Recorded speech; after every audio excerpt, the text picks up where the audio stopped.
Hello everyone, my name is Devi Khanal, student of Sikkim Government College Namchi, pursuing BSc in Physics. Today, I'm here to give a short presentation on the topic Hysteresis loop and the vibrating sample magnetometer.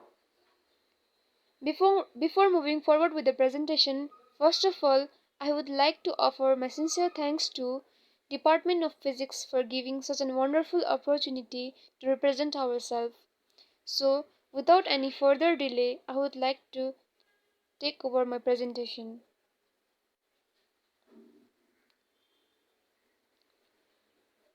Here are the contents of the presentation that I shall be covering today.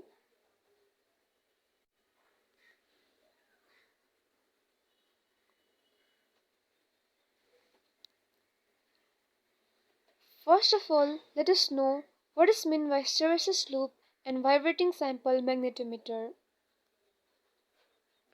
The hysteresis loop is nothing but a relationship between the magnetic flux density and the magnetizing field strength. As the magnetic flux density is denoted by B and the magnetizing field strength is denoted by H, so therefore hysteresis loop is also known as BH loop. The vibrating sample magnetometer, which is also known as VSM, is a scientific instrument that measures magnetic property. It operates on Faraday's law of induction, which tells us that a changing magnetic field will produce an external electric field.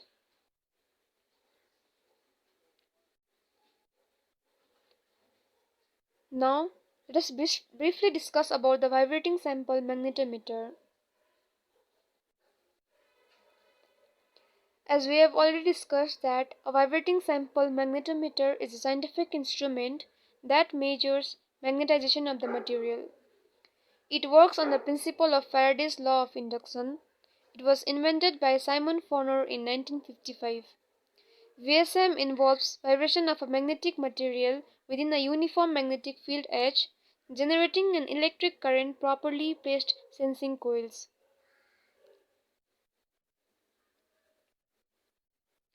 So this is our VSM room where our vibrating sample magnetometer is kept.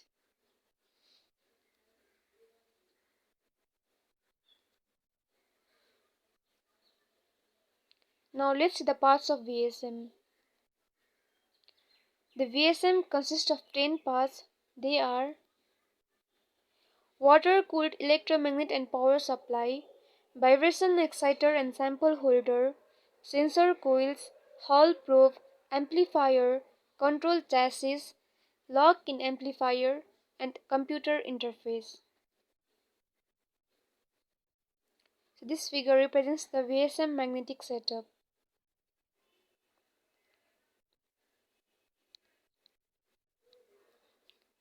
Now let's discuss about the advantages and disadvantages of VSM.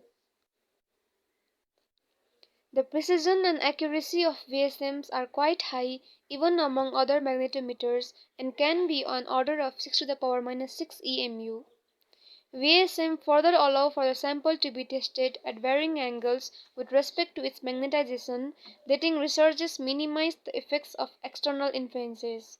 However, VSM are not well suited for determining the magnetization loop due to the demagnetizing effects incurred by the sample. VSM further suffers from temperature dependence and cannot be used on fragile samples that cannot undergo acceleration. So, this is all about the VSM. So, the next topic that we will be discussing is hysteresis loop. So, before talking about the hysteresis loop, first of all, let us know what is meant by net magnetization.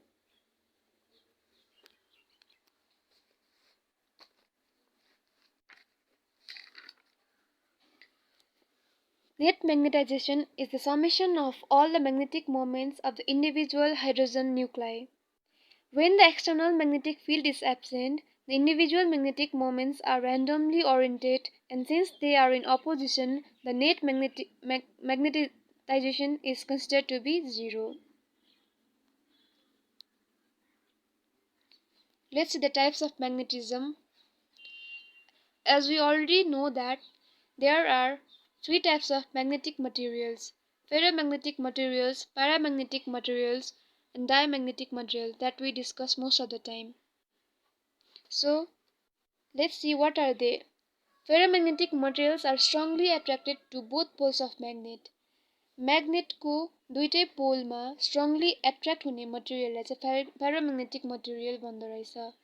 Example, iron, cobalt and nickel. And paramagnetic materials are weakly attracted to a single pole. So, म्याग्नेटको single पोलमा weakly attract हुने मटेरियललाई paramagnetic materials भन्छ. Example, aluminium, tungsten and oxygen. Diamagnetic substances or material are weakly repelled by external magnetic field. So external magnetic field ले weakly repelled गर्ने मटेरियललाई diamagnetic material भन्छ. Example, gold, copper and water. This is all about the magnetism. So our next topic is magnetic domain. Let's see what is it. A magnetic domain is a region within a magnetic material in which the magnetization is in a uniform direction. In ferromagnetic materials, smaller group of atoms band together into areas called domains in which all the electrons have the same magnetic orientation. So, here is the typical magnetization curves of diamagnetic, paramagnetic and ferromagnetic.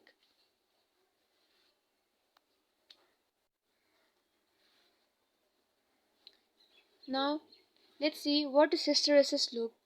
So, before moving forward with the topic hysteresis loop, first of all, let us know what is meant by hysteresis. Hysteresis means lagging.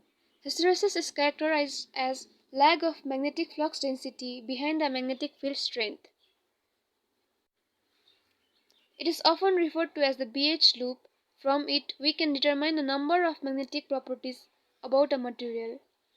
This loop is generated by measuring the magnetic flux that is coming from the ferromagnetic substances while changing the external magnetizing field. As a general term, hysteresis means lag between input and output in a system upon a change in direction.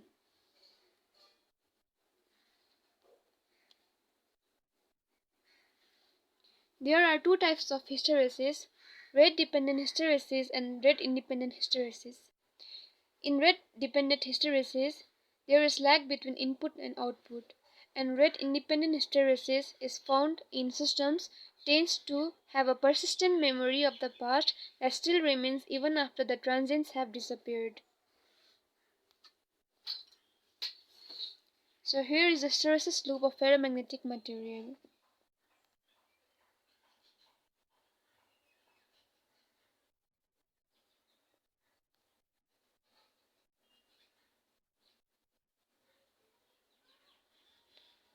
Now, let us talk about the advantages of hysteresis loop.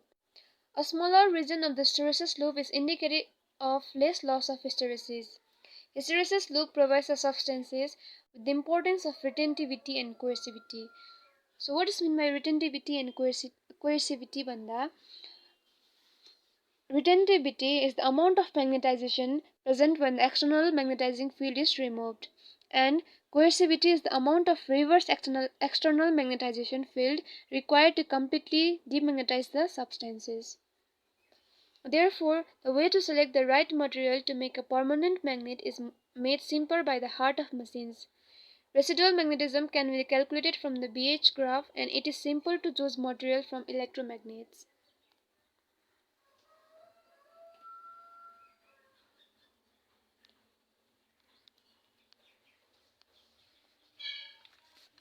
On the why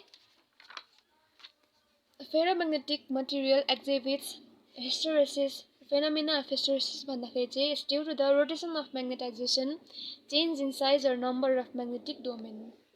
Now let's see what is hysteresis loss. The hysteresis loss is the energy entrapped in magnetic material exposed to a magnetic field in the form of residual magnetization. It is caused by magnetization and demagnetization of the core as currents flow in forward and reverse directions. The loss of energy per unit volume of the substances is equal to the area of hysteresis curve.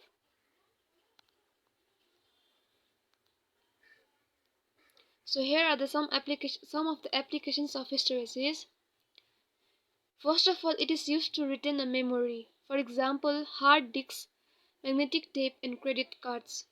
It is applied in artificial systems such as in thermostats and schemic triggers, which are designed to prevent unwanted rapid switching. It is sometimes intentionally made part to computer algorithms. In biology, it is found in cell biology and genetics, immunology, neuroscience, and respiratory physiology. So, this is all about the hysteresis loop. Thank you.